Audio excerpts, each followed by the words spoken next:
أعوذ بالله من الشيطان الرجيم চোখে আলো নেই নাজমুস সাকিবের।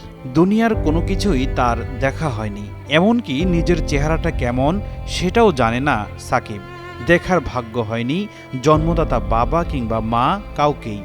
জন্মের পর থেকেই অন্ধকারই তার সঙ্গী। تبارك الذي بيده الملك وهو على كل شيء قدير এত এত না পাওয়ার বেদনা আঁকড়ে পড়ে থাকেনি ছোট্ট সাকিব।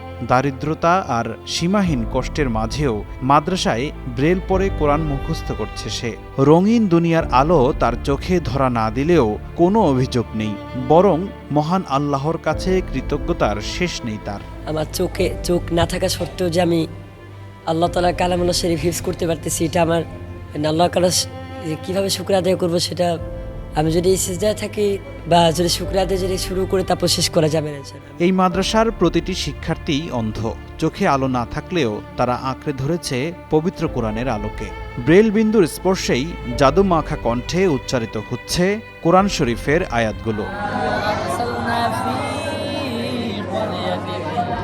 শ্রেণীকক্ষে কাঠের বেঞ্চে বসে ছোট ছোট আঙ্গুল ছুঁয়ে যায় ব্রেল কাগজের উঁচু বৃন্দ। সেই স্পর্শেই তারা শেখে কোরআনের অক্ষর, আয়াত ও শুদ্ধ তাজবিদে তিলাওয়াত।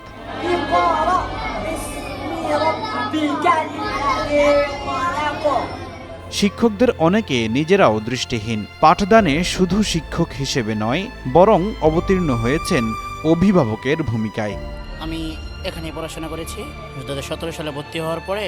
তারপরে আমি এখানে ছাত্র হেফজ শেষ করি, বিরোধী শেষ করার পরে তারপরে আমাকে আমাদের ওস্তাদজি আমাকে শিক্ষকের দায়িত্ব হিসেবে দেয় আর কি। আমার কাছে ওরা এসে আলহামদুলিল্লাহ শেখে খুব ভালো। আমি ওদের কাছে যে শেখাই, শেখার আগ্রহ অনেক ভালো আলহামদুলিল্লাহ। এই অন্ধ শিক্ষার্থীদের অনেকের কাছে এই মাদ্রাসাই একমাত্র আশ্রয়, যেখানে শিক্ষা, খাবার আর ভালোবাসা মিলে একসঙ্গে। সীমিত অনুদান আর মানুষের সহায়তায় কোনোভাবে টিকে আছে প্রতিষ্ঠানটি। আমাদের এখানে অধিকাংশ বাচ্চাই দরিদ্র এবং এতিম বাচ্চাদের মধ্যেই বেশি। আমার এখানে 53-54 জন বাচ্চা আছে, তার ভিতরে মাত্র 2-3টা বাচ্চা কিছু আংশিক খরচ দেয়, আর বাকি বাচ্চারা সবাই একদম ফ্রি। বেশিরভাগ বাচ্চাই খুবই গরিব। আমাদের এখানে অনেক ধনীর বাচ্চারাও আসছে, কিন্তু মাদ্রাসা দেখে, আমরা তো আগে ছোট্ট একটু জায়গার ভিতরে ছিলাম, তখন তারা আসলে এই পরিবেশে তাদের বাচ্চাদেরকে দিতে চায় না। এরকম হয়েছে, আইসা দেখা গেছে, কিন্তু তাদের পরিবেশ বলতে আসলে আরও উন্নত যেভাবে দেওয়া দরকার ওইভাবে দিতে পারি না দেখে অনেক পয়সাওয়ালাদের ছেলে ফেলে এখানে ওইভাবে পড়ায় না। অধিকাংশ বাচ্চাই আপনার দরিদ্র ফ্যামিলির এবং বাংলাদেশের বিভিন্ন অঞ্চল থেকে এখানে আসে।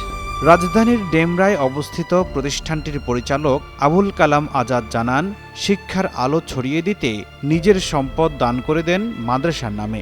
সাহায্য সহযোগিতা নিয়ে সেই জমিতেই গড়ে তুলছেন স্থায়ী ভবন। এখানে একটা মাঠ আছে, আসলে ভিডিওটা তো অনেকে দেখবে, বাচ্চারা বিকেলবেলা এখানে খেলাধুলা করে। তো আমি মনে করি যে যার জমি উনি হয়তো 2-4 বছর পর একটা বিল্ডিং করে দিবে, এইখানে আর এই খালি জায়গাটা থাকবে না। তো আমার একটা খেলা যে এই মাঠটা যদি বাচ্চাদের জন্য থাকে, তাহলে বাচ্চারা একটু খেলতে পারবে, খোলা বাতাসে একটু হাঁটতে পারবে, একটু দৌড়দৌড়ি করতে পারবে। সমাজে অনেক বিত্তবান আছে। এই মাদ্রাসা শুধু কোরআন শেখায় না, শেখায় আত্মমর্যাদা নিয়ে বাঁচতে। চোখে আলো নেই, কিন্তু রয়েছে হৃদয় বিশ্বাস, আর সেই বিশ্বাসেই ব্রেল বিন্দুর ফাঁকে ফাঁকে লেখা হচ্ছে মানবতার এক অনন্য গল্প। ফখরুল ইসলাম, যুগান্তর নিউজ, ঢাকা।